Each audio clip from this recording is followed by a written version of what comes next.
Je suis de retour. Est-ce que t'es du genre à te faire plein d'objectifs en fin d'année, à ne plus jamais les regarder et à oublier qu'ils ont existé? Si c'est le cas, on est ensemble. Aujourd'hui, on va se demander à quel point on peut changer en 6 mois sans faire exprès. Je vais te partager ma liste des résolutions de cette année et voir où j'en suis. Parce que mine de rien, on est en juin. On est en juin 2025. On est déjà à la moitié de l'année. Dans 6 mois, on est en 2026. Donc j'ai envie de poser mes fesses et de voir ce que j'ai réellement accompli de mes objectifs. S'il y a des choses que j'ai plus envie de faire ou au contraire s'il y a des choses que j'ai réalisées sans même le planifier. Parce que je trouve qu'on célèbre pas assez nos victoires et aussi qu'on a tendance à oublier les objectifs qu'on s'est fixés. Donc c'est une invitation à poser tes fesses avec moi. En plus j'ai sorti le petit café et à faire le point ensemble. Profites-en pour toi regarder à quel point tu as évolué, quels étaient les objectifs que tu t'es fixés et où tu en es aujourd'hui. C'est parti!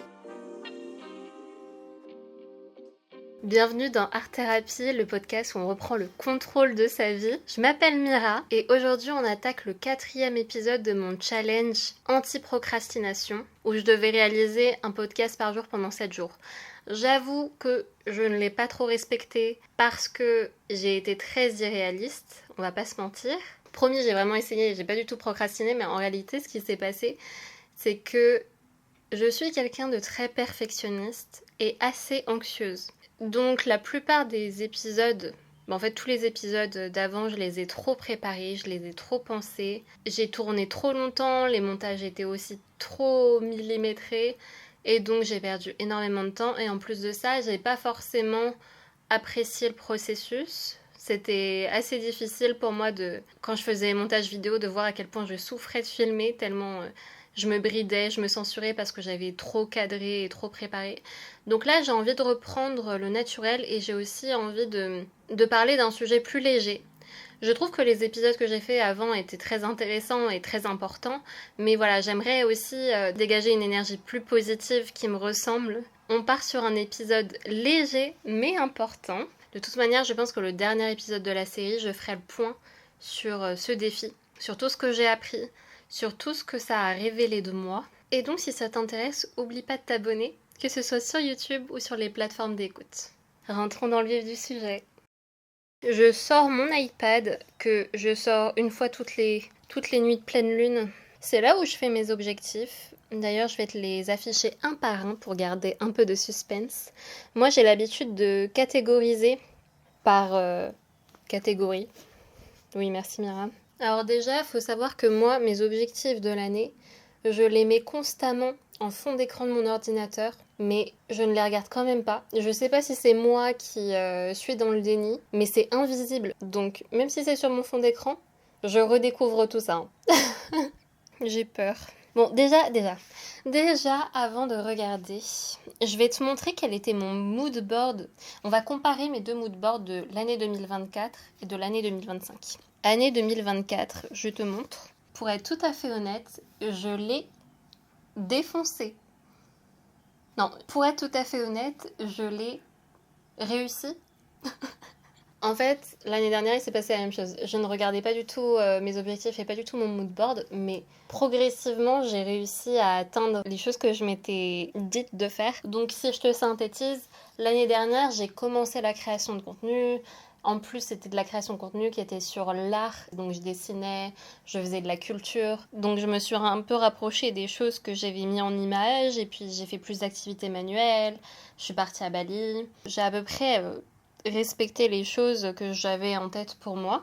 Par contre, fin de l'année dernière, j'étais encore assez fragile. J'avais pas beaucoup confiance en moi. J'arrivais pas à dire ce que je faisais dans la vie. Je gagnais pas ma vie aussi, c'est très important. Je savais pas comment me situer, si j'étais freelance ou créatrice de contenu, mais pour moi c'était même un gros mot, j'avais trop peur de le dire parce que j'avais tellement rien accompli, je savais pas du tout comment même définir la création de contenu que je faisais.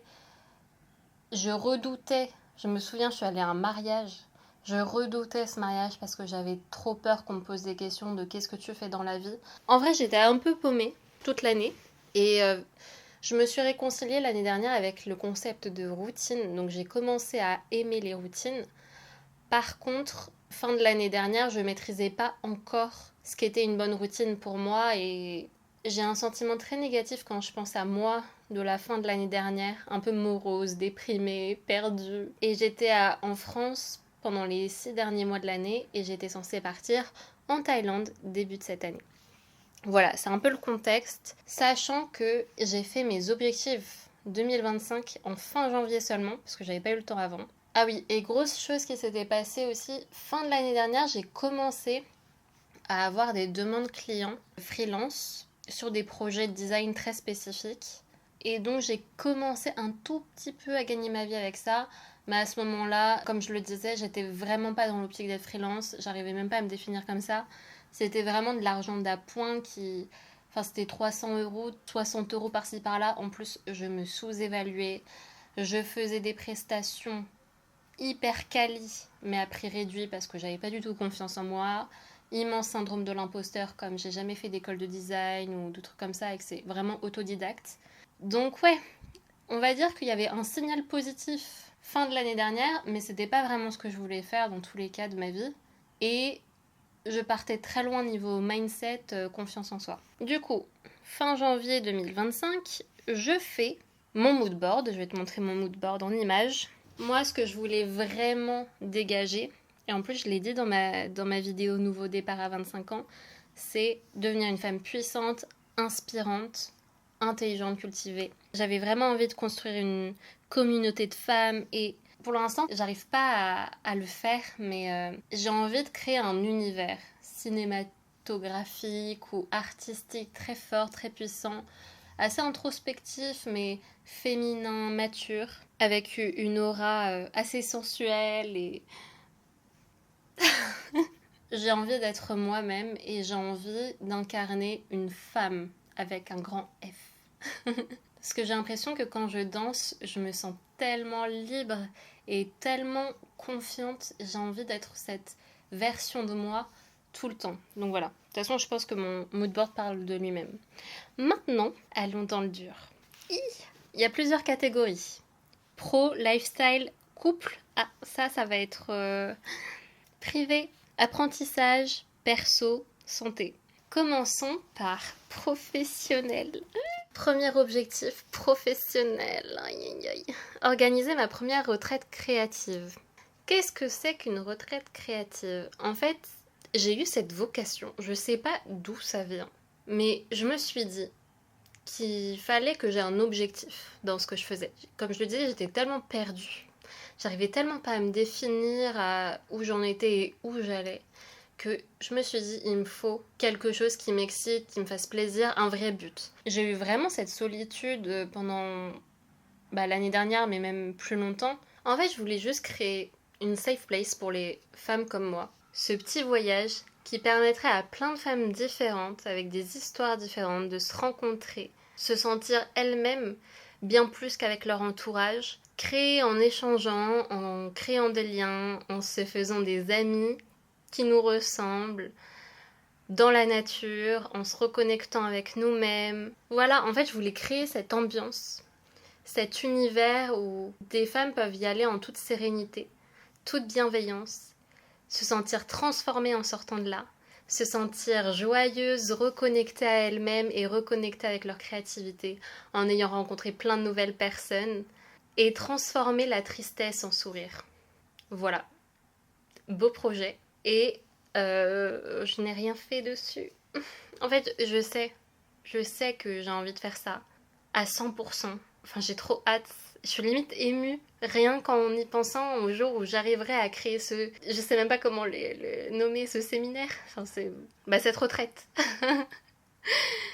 J'ai trop hâte. Mais la réalité, c'est que, je crois que j'ai peur. J'ai l'impression que ça va intéresser personne, que j'ai aucune communauté aujourd'hui. Et je pense que je me cache derrière ces peurs parce que je sais pas trop comment m'y prendre, comment faire. En fait, je sais que ça peut être très simple. Il faut que je loue un lieu et voilà. En vrai, voilà. Que je crée cet univers, que je fasse de l'événementiel en fait. Je sais que c'est pas... Enfin, c'est stressant et il y a plein de choses à penser, mais c'est pas hors de portée. Mais je pense que je me cache derrière ces peurs de ne pas intéresser ou de pas avoir, d'avoir personne qui veuille rejoindre en fait cette retraite. Et du coup, la troisième excuse derrière laquelle je me réfugie, c'est que pour l'instant j'ai un mode de vie où je suis pas en France. Voilà. En vrai, je pourrais rentrer, mais bon, je sais pas quoi dire de plus. J'ai pas d'excuses. Mais j'ai vraiment envie de créer ce projet. Et je sais que je le ferai un jour. Mais je pense que ça me rassurait aussi de sentir qu'il y a de la demande et qu'il y a des personnes qui veuillent y aller. Parce que j'ai trop peur, en fait j'ai trop peur de donner toute ma vie et toute mon âme là-dedans et que ça fasse un gros flop. Ensuite, j'ai mis gagner 5000 de revenus passifs dans toute l'année. Échec. Échec. Bon, j'avoue qu'en janvier, je m'étais dit que je lançais ma boutique Etsy.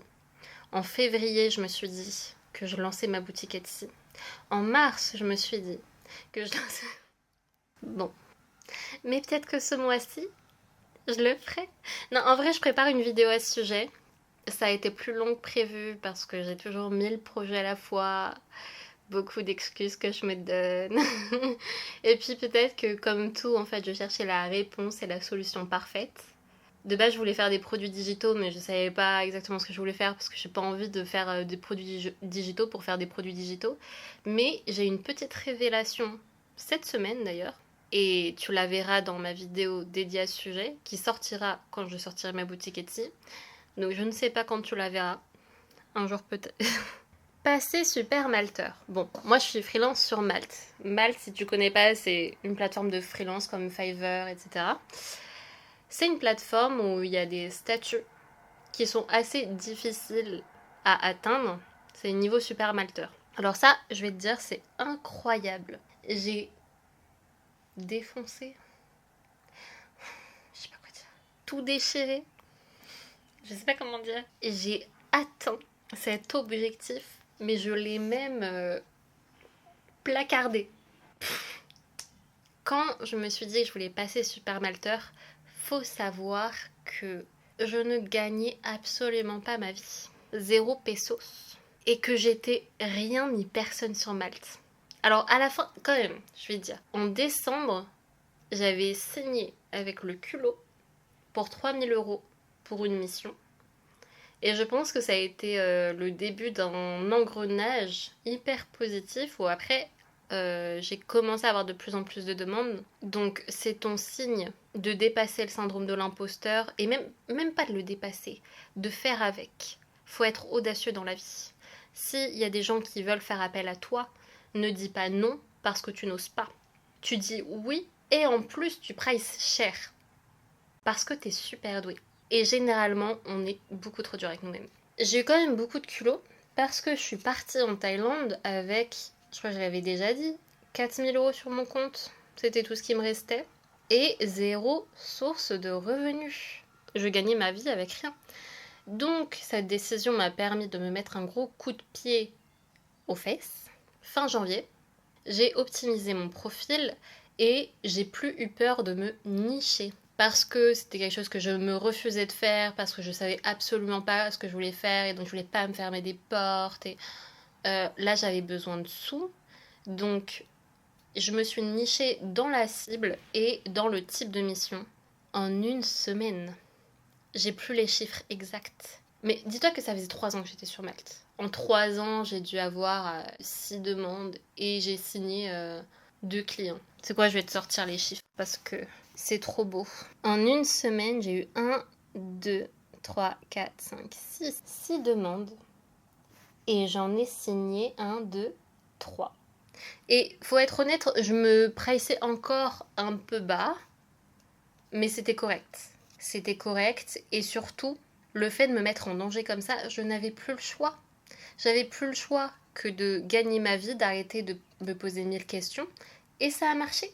J'avais augmenté mes prix, je m'étais nichée, et puis pendant mes appels clients, fake it until you make it. Hein. J'ai pas menti. Je mentais pas, par contre, j'avais pas peur de me vendre. Et donc, pour te la faire courte, je ne suis pas juste super malteur aujourd'hui. Je suis super malteur 2. sachant qu'il n'y a que 3 niveaux. Donc je suis extrêmement fière de moi. Et cet objectif, je l'ai atteint en 1 mois et demi. Incroyable. Bon, 45 000 € de chiffre d'affaires total à la fin de l'année, on verra. Pour l'instant, j'en suis à, je crois, 13 000, 14 000, un truc comme ça. Donc on n'y est pas, mais beaucoup de choses peuvent changer en 6 mois. Niveau création de contenu, Mademoiselle Esthète, donc ma chaîne YouTube, Insta, TikTok. Stratégie contenu et financière viable, cohérente. Bon, il y a quand même des objectifs qui sont hyper durs à quantifier, je sais pas ce que ça veut dire. Planning édito régulier respecté. Je suis en train d'essayer avec mon défi. Anti-procrastination. Quelle horreur. Communauté engagée. Quelle communauté déjà. Avoir des produits et faire des ventes. Becoming Mademoiselle Esthète lancé et stabilisé. Bon, j'ai lancé Becoming Mademoiselle Esthète. Qu'est-ce que c'est ? C'est le concept. Là, t'es sur mon podcast, ok ? Mais à côté de ça, j'ai un concept de vidéo YouTube où j'ai lancé le premier épisode, donc oui, c'est lancé, où je deviens la meilleure version de moi-même et je te montre toutes les étapes pour y arriver. Donc mes pensées, mes expériences, la vraie vie en fait. C'est pour ça que je voulais partager aussi ma vidéo sur Etsy, comment j'ouvre cette boutique en ligne, comment j'atteins l'indépendance financière, ou peut-être aussi faire des vidéos sur ma vie à l'étranger, plein de choses comme ça à venir, sur finalement comment je glow up. Donc on va dire que c'est respecter. Partenariat avec un musée. Oui, mais ça c'est un petit rêve que j'ai, d'arriver à être sponsorisée, pas sponsorisée, mais d'arriver à avoir une collaboration avec un musée. De base, mon contenu était vraiment très porté sur l'art. Tu peux scroller sur mon Instagram ou même dans mes vidéos YouTube. Mes 2 premières vidéos, c'était sur des analyses de tableaux. Et je me rends compte que ce sera un autre sujet pour une autre fois, mais je me suis forcée dans le rôle de l'artiste. Naturellement, c'est pas ce qui me convient. Par contre, j'adore cet univers, j'adore les musées, j'adore les industries créatives finalement, la mode, tout ça. Donc ce serait un rêve non pas d'enfant, mais de mon enfant intérieur, on va dire, d'arriver à travailler avec un musée. On passe à la catégorie lifestyle. Me faire des nouveaux amis, même état d'esprit, qui aiment l'aventure, etc. Alors ça, je suis trop contente. Faut savoir que 1 semaine après avoir écrit cet objectif, je me suis fait une nouvelle amie. En vrai, ça a été un crush amical. On a connecté, mais tellement vite. On continue à s'appeler. Elle aussi est digital nomade. J'ai l'impression qu'on vit les mêmes choses en fait. Elle est entrepreneuse aussi. Même mentalité. Même vision de la vie. Enfin, incroyable. Et je suis trop contente et trop fière de ça parce que ça faisait beaucoup d'années. Mine de rien, ça faisait très longtemps que je m'étais pas fait de nouveaux amis. Peut-être 2 ans. Mais surtout, malgré tous les amis que j'ai, et que j'aime beaucoup, que j'adore, il me fallait une amitié avec quelqu'un qui me ressemblait vraiment, et c'était quelque chose qui me manquait parce que il y a des sujets qui sont difficiles à aborder, comme ce que je vis en tant que freelance, l'ambition, la vie d'indépendant, les rêves qu'on veut accomplir. En fait, des sujets qui sont hyper importants pour moi, mais j'ai eu l'impression d'avoir eu beaucoup d'amitiés où on parle de petites choses de la vie ou de sujets profonds, mais je sais pas. En fait, j'avais besoin d'une amitié où il y a de l'énergie ambitieuse et de l'énergie positive et quelqu'un qui comprenne tous mes combats et qui comprenne mes rêves et qui me soutienne, et une alchimie en fait. Et purée, je l'ai eu cette amitié 1 semaine après avoir écrit ça. Bon là, je fais une déclaration d'amour, mais j'ai l'impression que toute ma vie, j'ai attendu ça en fait. D'avoir quelqu'un qui me comprenne sur tous les aspects de ma vie. Voilà, je suis trop contente. Si tu regardes cette vidéo, tu te reconnaîtras. Une routine équilibrée en connaissance de moi. Danse, yoga, freelance. Bon, en vrai de vrai, je pense que c'est quelque chose qui n'est jamais parfait. S'il y a bien quelque chose que j'ai compris, c'est qu'un équilibre et une routine, tu la perfectionnes constamment, parce que tu changes constamment, parce que tu changes de lieu de vie, de centre d'intérêt. Et donc, faut pas se culpabiliser de ne pas avoir sa routine parfaite. Par contre, je dirais que j'ai atteint cet objectif parce que je me connais 1000 fois mieux que l'année dernière. Je sais ce que j'aime pas, ce dont j'ai besoin. Alors il y a des jours, il y a des semaines et des mois où malheureusement j'oublie un peu et je me laisse un peu aller. Mais n'empêche que j'ai appris assez à me connaître pour savoir ce dont j'ai besoin. Et ça c'est le plus important et surtout je me bats plus, encore une fois, contre la routine. Maintenant, j'adore la routine parce que j'en fais ce que je veux. J'ai pas encore mon quotidien idéal parce qu'aussi je fais attention à l'argent. Et même si c'est pas parfait, c'est 1000 fois mieux qu'avant. Et je sais comment faire pour que ce soit encore mieux. Donc on va dire que oui. Sur les apprentissages, j'avais envie d'en apprendre plus sur le design. Bah c'est fait, hein. Je suis devenue freelance en design, donc I nailed it. Skills en vente et marketing. Grâce à la chaîne YouTube, c'est super inconfortable, mais j'apprends plein de trucs. Et il y a tellement de choses où j'ai l'impression que ça va marcher et ça flop très fort. Donc je n'ai pas le choix que de rebondir et je me forme en fait un peu constamment en regardant des vidéos YouTube ou en lisant, surtout en faisant. Donc oui, lire 10 livres. Bon, je crois que j'en ai lu depuis le début de l'année 3. Donc c'est pas non plus rien. J'ai le temps de terminer ce défi. En même temps, j'ai l'impression que j'ai pas le temps. Je suis tellement focus sur mon développement professionnel que j'avoue que mon équilibre pro-perso est un peu catastrophique. Développer ma confiance en moi, sortir de ma zone de confort. Ah, la plus grande fierté. Alors là, je pense que ça se voit. Encore une fois, tu fais le comparatif avec mes vidéos de l'année dernière. Quoique, je suis assez douée à faire semblant, en vrai. Mais je pense que ma confiance en moi a explosé. Je pense que c'est aussi grâce à la freelance, au fait que j'ai dépassé mon syndrome de l'imposteur et que j'ai vu que je pouvais signer des gros clients et que je pouvais être fière de mon travail. Je pense que ça a beaucoup aidé. Le fait que je me lance vraiment dans la création de contenu à 100%, même si j'ai peur, même si c'est inconfortable, même si ça flop, même si j'ai un peu honte de pas d'avoir personne qui me regarde et de faire comme si j'étais une youtubeuse.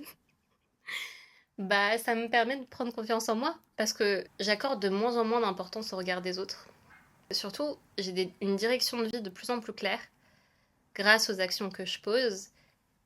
Et quand t'as une direction, bah la confiance en soi, elle fait x10. Ça, c'est cocher, sortir de la zone de confort.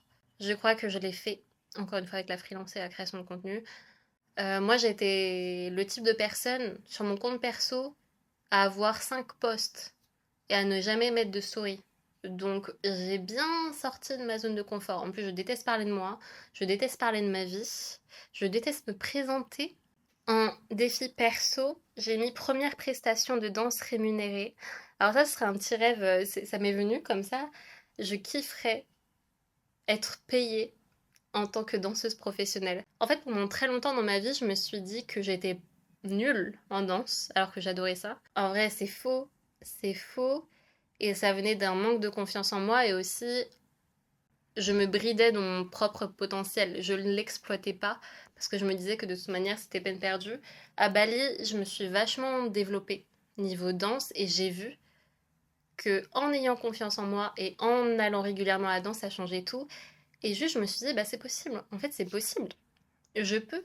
Bon, je sais pas si ça va arriver cette année parce que c'est pas mon focus, mais j'y crois. Et je trouve ça très cool. Ensuite, j'ai mis ma fête des 25 ans en château. Bon, j'ai pas l'argent. Et aussi, je crois que j'ai plus trop l'envie. Mes 25 ans sont déjà passés. Je les ai fait en Thaïlande, je voulais les faire en France cet été.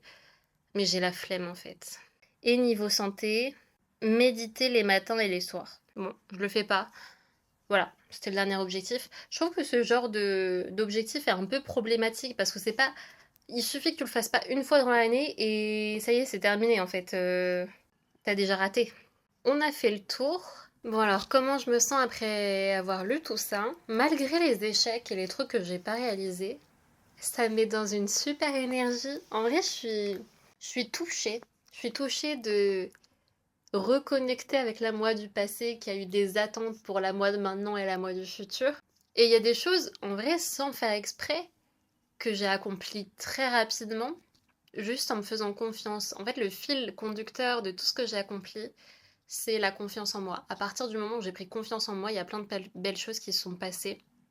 Et les choses sur lesquelles je dois travailler et que j'ai pas encore accompli, je sais que ça se fera. Je sais que ça se fera, même si c'est pas cette année, ce sera plus tard. Et les choses que je n'accomplirai pas, c'est juste que c'est pas fait pour moi et que j'ai eu des idées à un moment, mais que c'était pas forcément ce que je voulais faire finalement. Et je trouve ça beau. Je trouve ça beau de se voir évoluer et assez libérateur aussi de faire le point sur ce que tu as réellement accompli. Pas juste en termes de objectifs à atteindre, mais de, mais de toi, comment tu as changé en tant que personne aussi. Je pense qu'on peut vraiment déculpabiliser si on n'atteint pas tous les objectifs qu'on s'est fixés. Et il faut se rendre compte du chemin parcouru et des choses aussi sur lesquelles tu ne pensais pas progresser, mais ça s'est fait naturellement. Moi, j'avais mis comme objectif limite annexe de progresser en marketing ou bref. Mais aujourd'hui, j'éprouve un plaisir et une passion immense à l'idée de m'améliorer, d'apprendre. J'ai fait une colonne extrêmement petite pour la catégorie santé, mais j'ai l'impression, et ça je ne l'ai pas prévu dans mes objectifs de l'année, j'ai l'impression que j'ai beaucoup progressé. Je fais en sorte de marcher, de sortir assez souvent. Je fais en sorte de bien dormir et de faire mon sport. Et des fois, j'en fais tous les jours et des fois, j'en fais plus pendant 2-3 semaines. Mais je sais pas, je trouve ça beau. Et rien que le fait d'avoir fait Chiang Mai, Bangkok, de me dire que je ne me limite pas à un lieu de vie, que j'ai plus cette angoisse aussi financière. J'étais dans une angoisse financière à un point. Je vous jure, j'étais stressée, hein. Je voulais pas dépenser plus de 1,50 € par repas. Au début de l'année, là, je comptais tout. Je comptais tout, j'étais dans une angoisse pas possible. Et ça, c'est un niveau que j'ai quitté aujourd'hui. Ok, je suis pas riche, ok, je gagne pas des milliers et des cents, mais j'ai la combinaison d'une confiance en moi et d'une espèce de stabilité que j'ai construit. Parce que mine de rien, sur Malte, maintenant j'ai des avis clients, j'ai regardé mon doc de suivi, j'ai même pas tout comptabilisé, mais j'ai eu 46 demandes que j'ai écrites dans mon doc depuis le début de cette année. En 6 mois, j'ai construit ça pour moi. Un coussin de sécurité. Et ça, je trouve que c'est une super belle victoire parce que je suis passée d'un état où j'espérais des choses sans réussir à me projeter, à aujourd'hui, j'espère plus. Je sais que ça va arriver. Et en plus, j'arrive à me projeter. Et je pense que ça a été la plus belle victoire. Comment en 6 mois tu peux prendre confiance en toi, comment en 6 mois tu peux passer des rêves à la réalité et de l'espoir à l'action. Je te souhaite, j'espère que c'est le cas pour toi, mais même si c'est pas le cas, crois-moi que tout ce dont tu as besoin, c'est prendre confiance en toi. Et je sais que c'est facile à dire, mais le meilleur moyen de prendre confiance en toi, c'est de faire semblant. Tu n'as rien à perdre à agir comme une personne qui a confiance en elle. Agis comme ça, et tu verras que ça fera des miracles sur tous les pans de ta vie, et que les résultats de tes actions et les résultats de ton nouvel état d'esprit vont juste t'emmener dans un cycle, cycle vertueux. J'arrêtais pas de dire cercle vertueux dans ma précédente vidéo. Oh là là, la honte. Bref. Voilà. Je t'invite à faire le point sur tes propres objectifs et à me suivre dans ce challenge anti-procrastination. Là, on est au jour 4 sur 7. T'as encore 3 jours avec moi pour compléter ton challenge, pour regarder quels objectifs t'as atteints ou pas atteints. Faire le point aussi si tu as des nouveaux objectifs que tu as envie de te donner, s'il y en a que tu as envie de te supprimer, et avancer avec moi vers cette version de toi que tu as envie d'atteindre. Et si tu viens de tomber sur ma chaîne, tu peux retourner à la vidéo 1 qui est Je veux réussir mais je ne fais rien, et ça te donnera de l'énergie pour te lancer, crois-moi. Et tu peux commencer à partir de là, jour après jour, à faire une action par jour pendant une semaine. Créons notre vie de rêve ensemble. Ciao!